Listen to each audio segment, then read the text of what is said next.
పేరు భాస్కర్, మీరు చూస్తున్నారు తెలుగు ట్రేడర్ భాస్కర్. అయితే ఈరోజు మనం వచ్చేసి నిఫ్టీ అండ్ బ్యాంక్ నిఫ్టీలో సపోర్ట్ అండ్ రెసిస్టెంట్లు చూద్దాము. అదేవిధంగా ఈరోజు ఒక 3 స్టాక్లు అయితే సజెస్ట్ చేస్తాను. వాటిని అయితే వాచ్ లిస్ట్లో పెట్టుకొని అబ్జర్వ్ చేస్తుండండి ఫ్రెండ్స్. ఓకే, ఇప్పుడైతే వీడియోలోకి అయితే వెళ్దాము. మనం మొన్న ఇచ్చిన లెవెల్స్ అయితే ఒకసారి చూడండి. మనం ఒక ట్రెండ్ లైన్ కూడా ఇచ్చాము. సేమ్ ఆ ట్రెండ్ లైన్ బ్రేక్ ఏంటనే మనకి ఎంత మంచి పాయింట్స్ అయితే వచ్చినాయో బ్యాంక్ నిఫ్టీలో మీరు క్లియర్ అయితే చూడొచ్చు. అదేవిధంగా ఈరోజు వచ్చేసి మనకి బ్యాంక్ నిఫ్టీ అయితే లిటిల్ బిట్ అక్కడక్కడే ట్రేడ్ కావడానికి ఛాన్స్ ఉంది. కాకపోతే ప్రజెంట్ అయితే మార్కెట్ సిచ్యువేషన్ చూస్తే -50 పాయింట్స్ అయితే కనిపిస్తుంది. బట్ అదైతే మాట్లాడదాము. అంతకన్నా ముందు సపోర్ట్ అండ్ రెసిస్టెన్స్లు అయితే చూడండి. 48,219 దగ్గర మెయిన్ సపోర్ట్ అయితే ఉంది. ఒక సైడ్ అప్ సైడ్కి వెళ్తే కనుక అక్కడ నుంచి మళ్ళీ మార్కెట్ డౌన్ కావడానికి ఛాన్స్ ఉంది. ఇది బ్రేక్ అయితే కనుక 48,500కి వెళ్తుంది. ఓకేనా, క్లియర్ అయితే చూడండి. ఇంకా అది కనుక బ్రేక్ అయితే అప్ సైడ్కి అయితే 49,000 కూడా వెళ్ళడానికి ఛాన్స్ ఉంది. డౌన్ సైడ్ కూడా ఒకసారి అయితే చూడండి. మీరు 41,200 220 దగ్గర రెడీగా ఉండండి. డౌన్ సైడ్కి అయితే రావచ్చు. ఇక్కడ మనం ఇచ్చిన ఈ ట్రెండ్ లైన్ ఉంది కదా, ఆ ట్రెండ్ లైన్ని ఇమీడియట్గా కిందికి కనుక బ్రేక్ చేస్తే కనుక మనకు 47,900కి అదేవిధంగా 47,600 వరకు వచ్చే ఛాన్స్ అయితే ఉంది.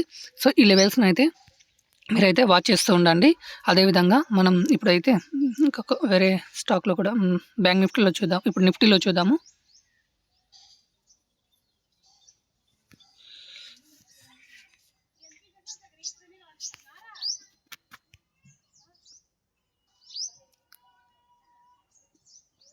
ఇక్కడైతే క్లియర్ అయితే నిఫ్టీ ఇండెక్స్ని అయితే చూడడానికి ట్రై చేయండి. సేమ్ నిఫ్టీలో కూడా మనం మొన్న ఇచ్చిన లెవెల్స్ దగ్గర మార్కెట్ అయితే 21,450 దగ్గర మనం అయితే ఇచ్చినాము. 456 దగ్గర ఇచ్చినాము. సేమ్ అక్కడ నుంచే రిజెక్ట్ అయితే అయ్యింది. సో ఇక్కడ నిఫ్టీలో రిజెక్ట్ అయింది కాబట్టి ఈ నుంచే నేను డౌన్ సైడ్కి రావచ్చు అని ఎక్స్పెక్ట్ చేస్తున్నాను. బ్యాడ్ లక్లో కనుక అప్ సైడ్ కనుక వెళ్తే కనుక 21,551 దగ్గర అయితే మెయిన్ సపోర్ట్ అయితే ఉంది చూడండి. బట్ అక్కడ నుంచి అయితే నేను ఎక్స్పెక్ట్ చేస్తున్నాను 21,300 కూడా మార్కెట్ అయితే డౌన్ సైడ్ రావడానికి నిఫ్టీ అయితే నేనైతే ఎక్స్పెక్ట్ చేస్తున్నాను. క్లియర్ అయితే చూడండి. ఈ లెవెల్స్ని అయితే డ్రాగ్ చేసుకోండి. అప్ సైడ్ అయితేనేమో 21,456 దగ్గర నుంచి పైకి వెళ్తే కనుక 21,551 అదేవిధంగా 21,669 దగ్గరికి వెళ్ళొచ్చు. డౌన్ సైడ్ అయితే కనుక 21,300 అండ్ 21,225 దగ్గరికి అయితే వెళ్ళడానికి ఛాన్స్ అయితే ఉంది. అదేవిధంగా మనం 3 స్టాక్స్ సజెస్ట్ చేస్తానని చెప్పాను కదా, ఇక్కడ చూడండి. ఇక్కడ ఈ టిన్ ప్లేట్ అని ఉంది కదా, టిన్ ప్లేట్ కో లిమిటెడ్ అనేది ఈ చార్ట్ని అయితే మీరు క్లియర్ అయితే అబ్జర్వ్ చేయడానికి ట్రై చేయండి. ఇది ఆల్ టైమ్ హైన్ అయితే మంచి వాల్యూమ్తో అయితే బ్రేక్ చేసింది. సో ఇదైతే నేనైతే ఎక్స్పెక్ట్ చేస్తున్నాను. ఈ 440 లెవెల్ని బ్రేక్ అయినంటేనే ఇది 450 460కి అయితే వెళ్తుంది. దీనైతే మీరు జస్ట్ వాచ్ అయితే చేయండి. వాచ్ లిస్ట్లో పెట్టుకొని జస్ట్ వాచ్ని అయితే చేయండి. అదేవిధంగా వాల్యూమ్ కూడా మంచిగా ఉంటుంది ఇందులో ఈరోజు. ఓకే, ఇది అప్ సైడ్కి వెళ్ళడానికి ఛాన్స్ ఉంది టిన్ ప్లేట్ అనేది. తర్వాత ఆర్తి ఇండస్ట్రీస్ ఇదైతే చూడండి. ఆర్తి ఇండస్ట్రీస్ క్లియర్ అయితే చూడండి. ఇది కూడా మనకి ఇక్కడ 593 దగ్గర ఉంది కదా, ఇది 600 కనుక బ్రేక్ అయింది అనుకోండి, దీని టార్గెట్ వచ్చేసి 620 630కి అయితే ఈ రోజే వెళ్ళడానికి ఛాన్స్ ఉంటుంది. బట్ ఇది 600 దాటే వరకు అయితే హోల్డ్ అయితే వెయిట్ చేయండి. ఒకవేళ ఎవరైనా పొజిషన్ కనుక తీసుకుంటే కనుక ఓకే, 600 పైన 602 దగ్గర అలా పెట్టుకోండి. ₹1 బఫరింగ్ పాయింట్లో బయింగ్ కనుక ఛాన్స్ వస్తే కనుక ఇందులో కూడా మంచి వాల్యూమ్తో అయితే ఇదైతే అప్ సైడ్కి అయితే బ్రేక్ ఇచ్చింది. ఇది ఆల్ టైమ్ హైన్ కూడా క్రాస్ చేసింది అనమాట ఆర్తి ఇండస్ట్రీస్. సో ఇది బయింగ్ లిస్ట్లో పెట్టుకోండి.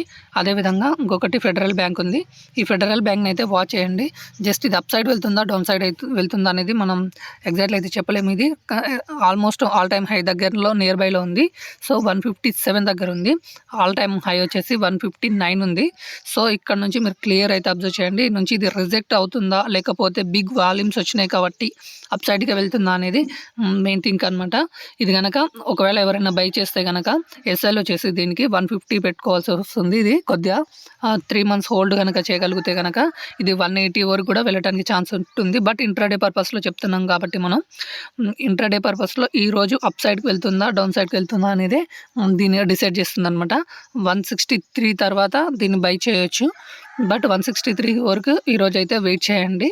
అదే విధంగా ఇమీడియట్లీగా దీనికైతే డౌన్ సైడ్ అయితే 152 దగ్గర అయితే ఎస్ఎల్ అయితే పెట్టుకొని ట్రేడ్ అయితే చేయండి. ఓకేనా ఫ్రెండ్స్, ఈరోజు అయితే ఇంకా మెయిన్ థింగ్స్ అయితే ఇవే.